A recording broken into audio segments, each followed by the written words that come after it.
Hello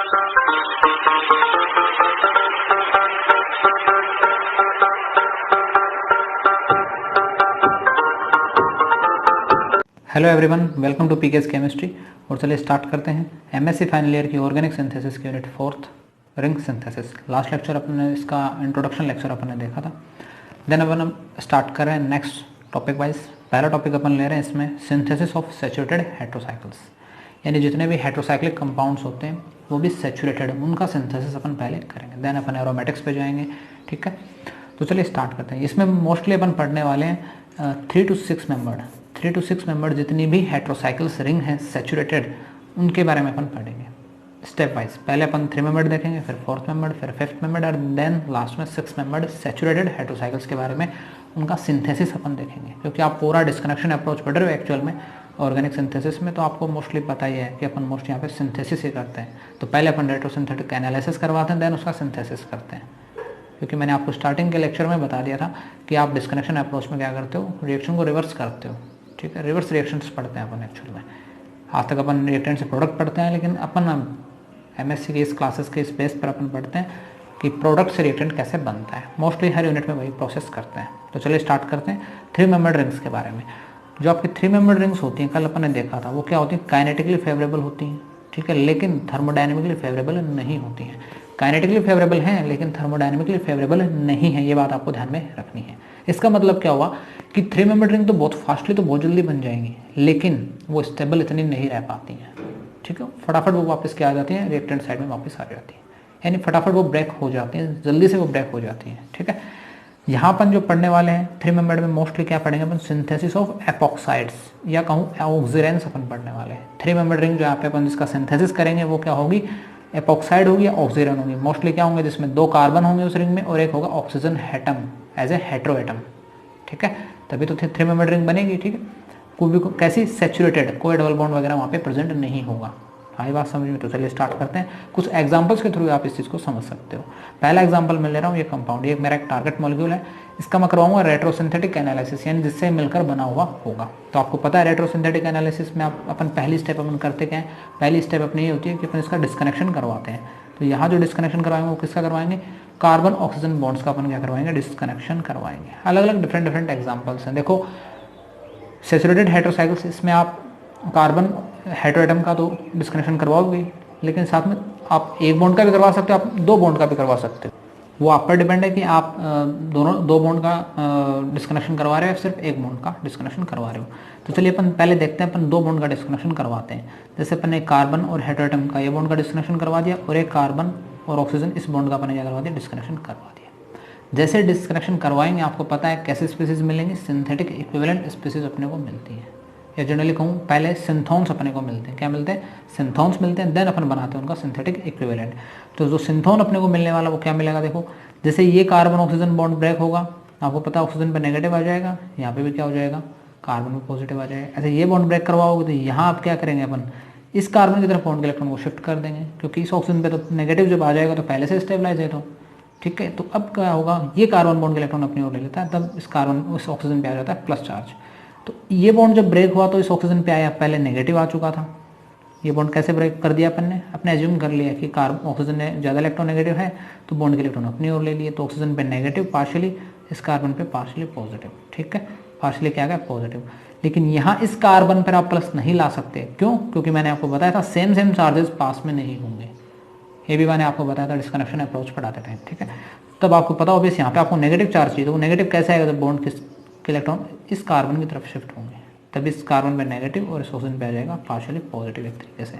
तो पहले से इस पे नेगेटिव था, पॉजिटिव आ चुका, यानी एक न्यूट्रलाइज आपको ऑक्सीजन एटम मिलेगा, एक न्यूट्रलाइज आपको ऑक्सीजन एटम मिल जाएगा। साथ में आपको क्या मिलने वाला है, यहाँ पे एल्कीन मिलने वाली, देखो ये प्लस ये माइनस। जैसे पहले अपन बना के देख लेते हैं, इस कार्बन पे क्या है प्लस, और ये जो अटैच्ड कार्बन इस पे क्या आपका माइनस।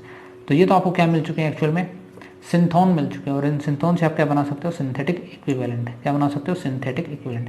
अब यहाँ सिंथेटिक इक्विवेलेंट क्या बनेगा, ये प्लस है माइनस है, वो एक बॉन्ड बन जाएगा, सिंपल से आपको एक एल्कीन प्राप्त हो जाएगी। क्योंकि ये एक ऑक्सीजन है, सिंपल एक नेसेंट ऑक्सीजन है, ठीक है, नवजात ऑक्सीजन जिसको अपन बोलते हैं, एक सिंपल एक ऑक्सीजन एटम है। तो इसका सिंथेटिक इक्विवेलेंट क्या होगा, तो हमेशा आपको ध्यान में रखना है एक single oxygen atom as a synthon जब मिलता है अपने को तो उसका सिंथेटिक इक्विवेलेंट बनते हैं पर एसिड्स। क्या मिलते हैं? पर एसिड वो मिलता है, क्योंकि आपको पता है पर एसिड में ही एक ऑक्सीजन एक्स्ट्रा होती है। जैसे मैं बात करूँ, जैसे अपना बेंजोइक एसिड होता है, बेंजोइक एसिड में आप क्या ले सकते हो, या कहूँ जो आपका एसिटिक एसिड होता है, या फिर आप ले लो बेंजोइक एसिड, ठीक है। तो इनमें क्या होता है आपका, और कार्बन से जुड़ी दो ही ऑक्सीजन अपने को मिलती है। ऐसे एसिटिक एसिड में कार्बन से अटैच दो ही ऑक्सीजन है, लेकिन जब इनको आप पर एसिड बोलते हो, जैसे मैं कहूँ ये तो बेंजोइक एसिड है, लेकिन आप कहोगे पर बेंजोइक एसिड, तब क्या हो जाता है, एक ऑक्सीजन एक्स्ट्रा अटैच हो जाती है, एक ऑक्सीजन क्या हो जाती है, एक्स्ट्रा अटैच हो जाती है, यानी अब 3 ऑक्सीजन आपको दिखाई देंगे यहाँ पे। तो जैसे पर वर्ड ऐड होता है किसी भी एसिड के आगे, वहाँ पर एक ऑक्सीजन एक्स्ट्रा ऐड हो जाती है। तो ये जो एक्स्ट्रा ऑक्सीजन जो यहाँ से निकली है वो यही वर्क करेगी, वो एक्चुअल में सिंथेटिक इक्विवेलेंट क्या बनाएंगे, पर एसिड सिंथेटिक इक्विवेलेंट बनाती है। जैसे आप मेटा क्लोरोपरबेंजोइक एसिड्स पढ़ते हो, ठीक है, ऐसे आप परबेंजोइक एसिड्स पढ़ते हो, ऐसे एक आप एसिड ये भी आप पढ़ते हो, ट्राइफ्लोरो बेंजोइक एसिड्स भी आप पढ़ते हो, ठीक है, मोस्टली कुछ इस तरीके का भी आप पढ़ते हो, ठीक है। तो सारे के सारे क्या पर एसिड्स हैं जिनमें एक ऑक्सीजन क्या होती है आपकी एक्स्ट्रा प्रेजेंट होती है।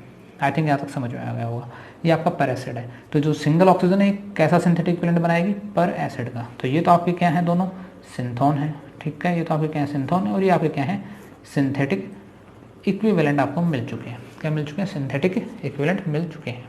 अब यहाँ तक तो अपन ने क्या कर दिया, जनरली टारगेट मॉलिक्यूल से अपन ने क्या बना दिया, सिंथेटिक इक्विवेलेंट बना दिए। ये तो हो गया आपका रेट्रोसिंथेटिक एनालिसिस। देन अपना नेक्स्ट वर्क क्या होता है, अपन क्या करवाते हैं, सिंथेसिस अपन करवाते हैं। क्या करवाते हैं, सिंथेसिस। नेक्स्ट स्टेप में अपन क्या करवाते हैं, अब नेक्स्ट स्टेप में अपन करवाएंगे सिंथेसिस। सिंथेसिस में वही आपको पता है, जो भी आपके सिंथेटिक इक्विवेलेंट होते हैं आपस में रिएक्ट करके किसका फॉर्मेशन करते हैं, टारगेट मॉलिक्यूल का फॉर्मेशन करते हैं इजी वे में। तो अपना सिंथेटिक इक्विवेलेंट क्या है, एक अपने सिंथेटिक इक्विवेलेंट ये है, एक एल्कीन है, साथ में किससे रिएक्ट करेगा, एक पर एसिड से रिएक्ट करेगा, सिंपल वे में एक पर एसिड से रिएक्ट करेगा, और आपका क्या बना देगा, टारगेट मॉलिक्यूल बना देगा। आई बात समझ में। टारगेट मॉलिक्यूल क्या है, एपॉक्साइड, आपका क्या है, एपॉक्साइड है, ठीक है। आप पढ़ते भी हो रिएक्शन, आपने पढ़ी भी होंगी एमएससी में, इसी बुक में ऑर्गेनिक सिंथेसिस में आप पढ़ते होंगे कि ऑक्सीडेशन रिडक्शन वाले चैप्टर में, तो जो ऑक्सीडेशन होता है वहाँ पर स्टार्टिंग यहीं से स्टार्ट होती है।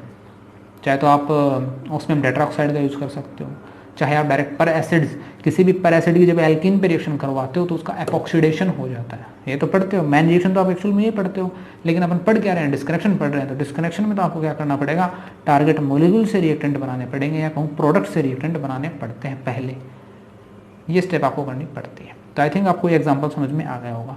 अब अपन नेक्स्ट एग्जाम्पल की ओर मूव करते हैं। देखो नेक्स्ट अपन जो रेट्रोसिंथेटिक एनालिसिस पढ़ रहे हैं, देखो जो नेक्स्ट अपन ने एग्जाम्पल ले लिया, सपोज अपन ने एक एग्जाम्पल ले लिया कुछ इस तरीके का, ठीक है,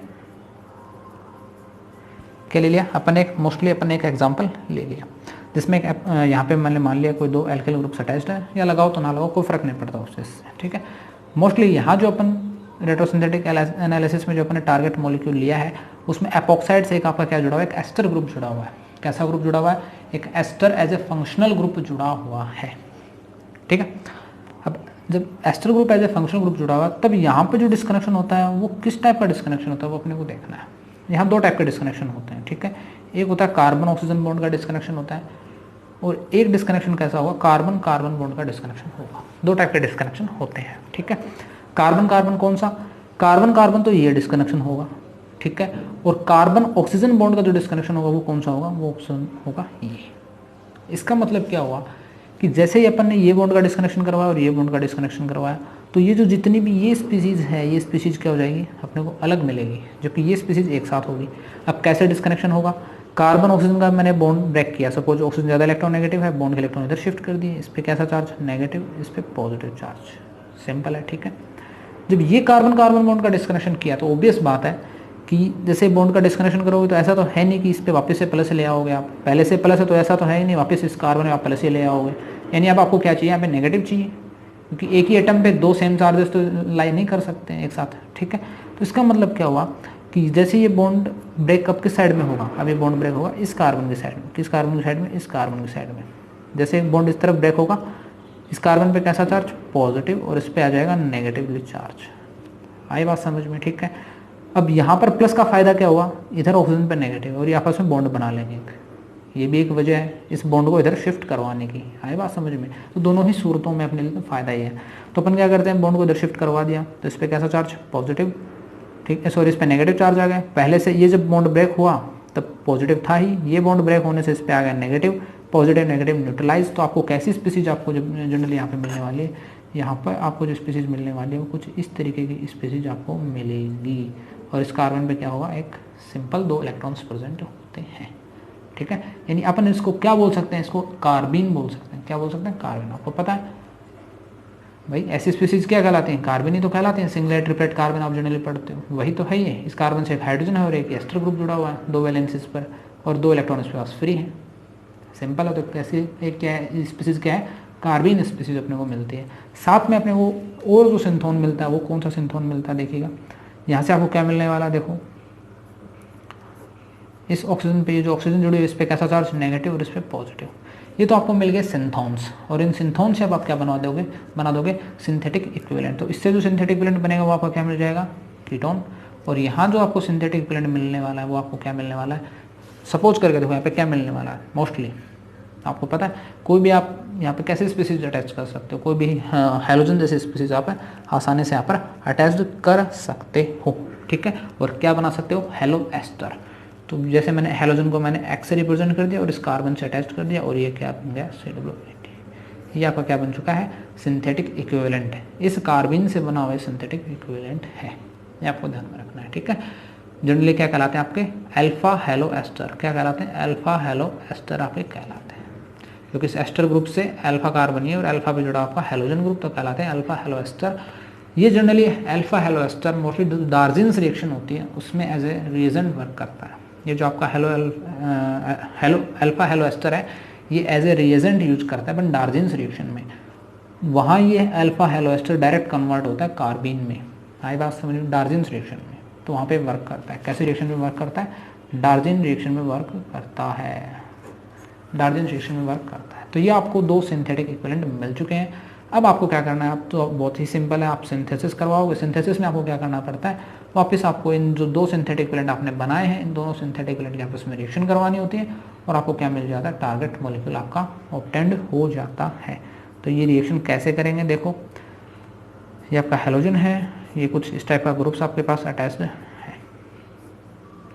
ये दोनों आपस में रिएक्शन करेंगे। तो ऑब्वियस सिंपल आप रिएक्शन करवा सकते हो। ऑक्सीजन पे नेगेटिव है, कार्बन में पॉजिटिव चार्ज है कि नहीं है, सिंपल है। तो यहाँ अब क्या होगा, कैसे अपन रिएक्शन करवाएंगे, मोस्टली अपन रिएक्शन से कैसे करवाएंगे वो अपने को देखना होता है। तो यहाँ जो ये मैंने आपको स्टार्टिंग में भी बताया था, जो अपन अदर यूनिट जो मैंने चला रखे हैं वहाँ पे भी, कि ये जो कार्बन है ये एक एक्टिव कार्बन है। एक्टिव कार्बन है कि नहीं है, और इससे जुड़े हुए हाइड्रोजन जो 2 हाइड्रोजन वो कैसे हैं, एक्टिव हाइड्रोजन से। क्यों, क्योंकि यहाँ इस कार्बन से इधर भी कोई इलेक्ट्रॉन विड्रॉइंग ग्रुप जुड़ा हुआ है, हैलोजन ग्रुप जुड़ा हुआ है, इलेक्ट्रॉन विड्रॉइंग ग्रुप इलेक्ट्रॉन खींचने वाला ग्रुप है, और इधर भी एक एस्टर ग्रुप जुड़ा हुआ है, ये भी इलेक्ट्रॉन विड्रॉइंग है। तो दोनों जब एक कार्बन से जब 2 इलेक्ट्रॉन विड्रॉइंग ग्रुप जुड़े होते हैं तो वो कार्बन बहुत ज़्यादा एक्टिव हो जाता है। यानी एक्टिव किस लिए, ताकि उस पर कोई न्यूक्लियोफाइल अटैक कर सके। आई बात समझो, उस पर कोई क्या हो, न्यूक्लियोफाइल अटैक्स हो सके मोस्टली, या कहूँ ये हाइड्रोजन आसानी से रिमूव हो सके। ये मोर एसिडिक हाइड्रोजन यहाँ पे होते हैं, ठीक है। क्योंकि देखो यहाँ जब दोनों ही इलेक्ट्रॉन विड्रॉइंग ग्रुप हैं तो दोनों ही इलेक्ट्रॉन अपनी तरफ पुल करेंगे, और जैसे दोनों अपनी तरफ इलेक्ट्रॉन पुल करेंगे, इन यहाँ पे इस कार्बन पे इलेक्ट्रॉन डेंसिटी कम हो जाएगी। ये अपने इलेक्ट्रॉन डेंसिटी को फिर से पूरा करने के लिए हाइड्रोजन से जो जुड़े हुए 2 हाइड्रोजन इनसे उनके इलेक्ट्रॉन अपनी ओर लेता है, और इस पर चार्ज कैसा आ जाता है, नेगेटिवली चार्ज आ जाता है, सिंपल सा, ठीक है। ये नेगेटिव चार्ज कहाँ अटैक करेगा, इस कार्बन के प्लस पे अटैक कर देगा, और कुछ कैसी स्पीसीज बना देगा, ये कार्बन इस पर ऑक्सीजन नेगेटिव आ जाएगा, और ये स्पीसीज कुछ इस तरीके से अटैच्ड हो जाती है। आई बात समझिए। नेक्स्ट स्टेप में क्या होगा आपका, यहाँ से हैलोजन रिमूव हो जाएगा। जैसे यहाँ से हैलोजन रिमूव होगा, X- की फॉर्म में कोई भी X ग्रुप हो सकता है, फ्लोरीन, क्लोरीन, ब्रोमीन, आयोडीन, ठीक है। वहाँ अपन रिएक्टिविटी की बात नहीं कर रहे हैं, मोस्टली मैं हैलोजन ग्रुप की बात कर रहा हूँ। यहाँ से क्या होगा, X- ग्रुप बाहर हो जाएगा। जैसे X- ग्रुप होगा, इस पर प्लस चार्ज आ जाएगा, और इस प्लस को इलेक्ट्रॉन कौन देगा, ये ऑक्सीजन माइनस, कुछ इस तरीके से, और आपका क्या बन जाएगा, ये टारगेट मॉलिक्यूल आपको ऑब्टेंड हो जाएगा। आई थिंक आपको यहाँ तक समझ में आ गया होगा। तो ये है आपका 3 मेंबर्ड रिंग का अपन ने सिंथेसिस करवाया एपॉक्साइड्स का। क्यों, एपॉक्साइड्स का तो सिंथेसिस करवा रहे हैं अपन मोस्टली, ठीक है।